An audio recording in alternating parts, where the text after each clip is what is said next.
What would you do if an entire army was coming for you and there was nowhere left to run? Most people would retreat, some would surrender. But throughout history, there were warriors who looked at impossible odds and decided to fight anyway. A woman armed with nothing but a wooden pestle, a soldier who faced tanks with a tiny anti-tank gun, a man who deliberately called artillery fire onto his own position, and one warrior who stood at a gate, while an entire enemy force closed in around him. These are 10 warriors who faced impossible odds. Number 10. Simo Häyhä Winter. 1939. Finland had been invaded by the Soviet Union, and somewhere in the frozen forests was a quiet Finnish farmer who would become one of the most feared soldiers of the entire war. His name was Simo Häyhä. The temperature could fall brutally low, snow covered everything, and Soviet soldiers were hunting him. But Häyhä knew the forest better than they did. He used white camouflage, stayed almost completely hidden, and fought with extraordinary patience. He even preferred an ordinary rifle with iron sights rather than a telescopic scope, because a scope could reveal his position through reflected light. Soviet troops began searching specifically for him, but finding him was another matter. He would disappear into the snow and then strike again. His reputation became so terrifying that Finnish soldiers gave him a name, the White Death. The exact number of his kills remains debated, but there is no doubt that Häyhä became one of the most famous snipers of the Winter War. He wasn't facing an army with an army of his own. He was fighting from the shadows, one position at a time. Number 9. Bhanbhagta Gurung, 1945. Burma. A Gurkha platoon was advancing against Japanese positions. Then they encountered a machine gun bunker. The gun was stopping the advance, and rifleman Bhanbhagta Gurung decided to deal with it himself. He went forward under heavy enemy fire. Not once, not twice, 5 times. He attacked enemy positions one after another. When his grenades were gone, he climbed onto the bunker. 2 Japanese soldiers emerged. Gurung killed them with his kukri. Then he entered the bunker himself and killed the machine gunner. But the battle wasn't over. An enemy counterattack followed. Gurung reorganized the small group around him and helped repel it. His actions cleared 5 enemy positions. For his extraordinary courage, Bhanbhagta Gurung was awarded the Victoria Cross. Sometimes impossible odds don't mean fighting an entire army alone. Sometimes it means being the one man willing to walk toward the position. Everyone else is trying to survive. Number 8. Charles Upham. Charles Upham wasn't a giant. He wasn't a legendary king. He was a New Zealand soldier, but during World War II, he repeatedly put himself directly in the path of danger. During the Battle of Crete, Upham led his platoon forward against heavily defended positions. When machine guns stopped his men, he moved toward them himself. He fought forward under intense fire and continued leading despite being wounded and suffering from dysentery. Later, in North Africa, he was wounded again, captured, and eventually sent to Colditz Castle after repeated escape attempts.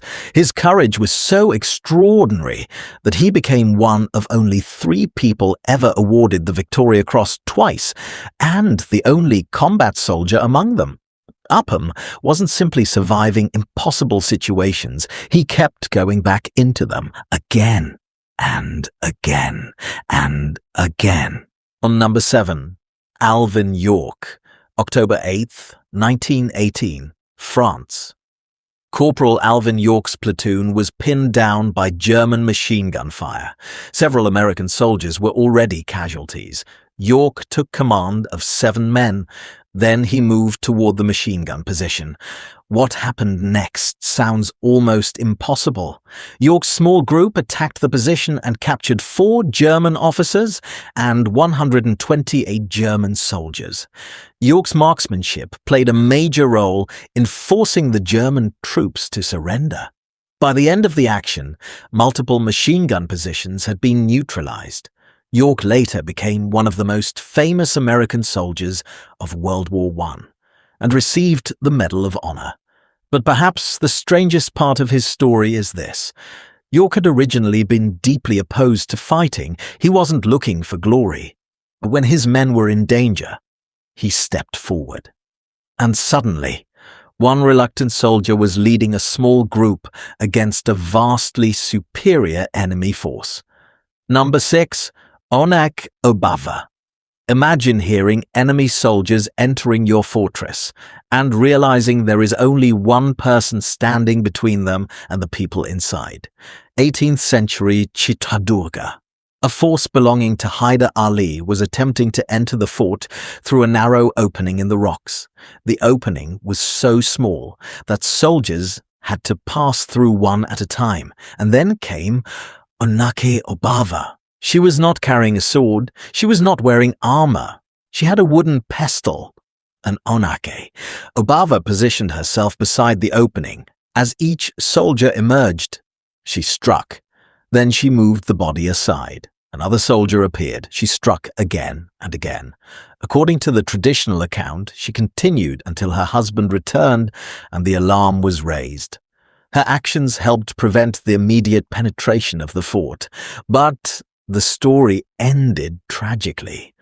Obava was later killed during the fighting. Today, the opening associated with her defense is known as Onake Obavana Kindi. Her weapon wasn't a legendary sword. It was a tool from an ordinary household, and that might be what makes her story so powerful.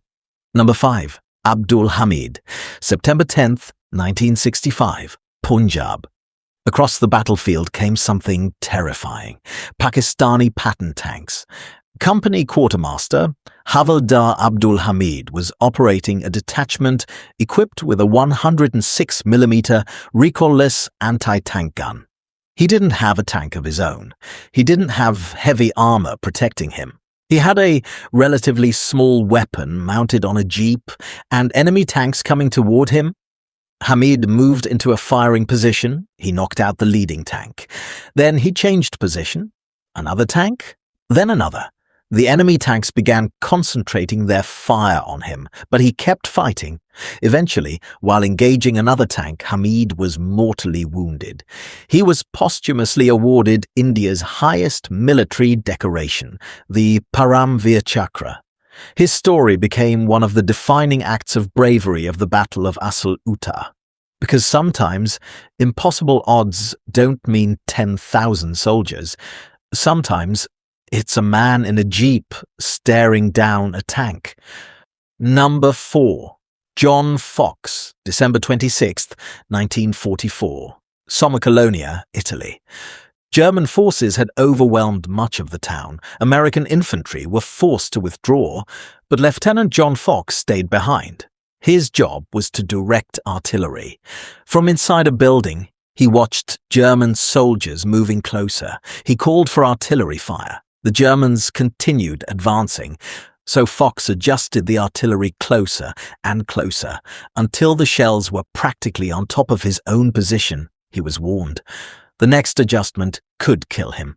Fox knew exactly what that meant, but he ordered the artillery to fire anyway, because the only way to stop the advancing German force was to bring the barrage directly onto his own position.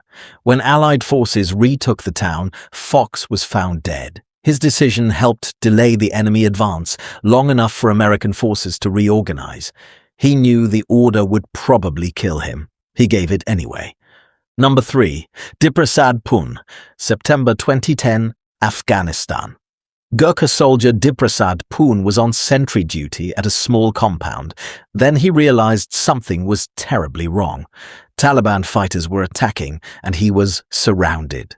Gunfire came from multiple directions. Rocket-propelled grenades were hitting the position. Pun moved to defend the compound. He fired hundreds of rounds. He threw grenades. He even detonated a mine. Then one of his attackers reached the roof. Pun shot one. His rifle jammed. Another attacker was still coming. So Pun grabbed the metal tripod of his weapon and used it as a weapon. Finally, with ammunition running out, he detonated a claymore mine.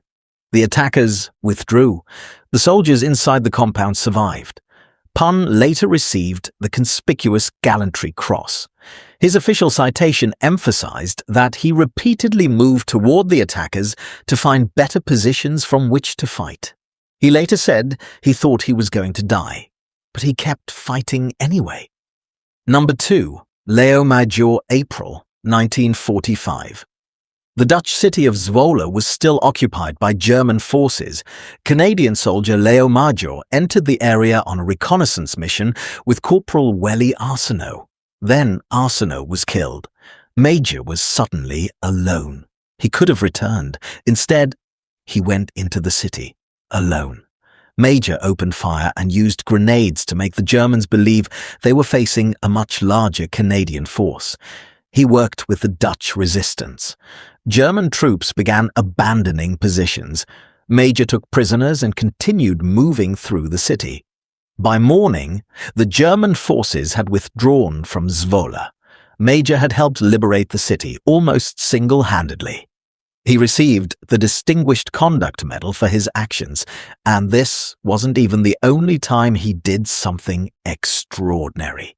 Years later, during the Korean War, he would return to combat and earn a second Distinguished Conduct Medal. One man, one night, one city, and an enemy force that believed a much larger army was coming. And number 1, Dianwei, ancient China. The year was 197. Cao Cao and his forces were caught in a sudden attack at one castle. Chaos erupted. The castle was burning.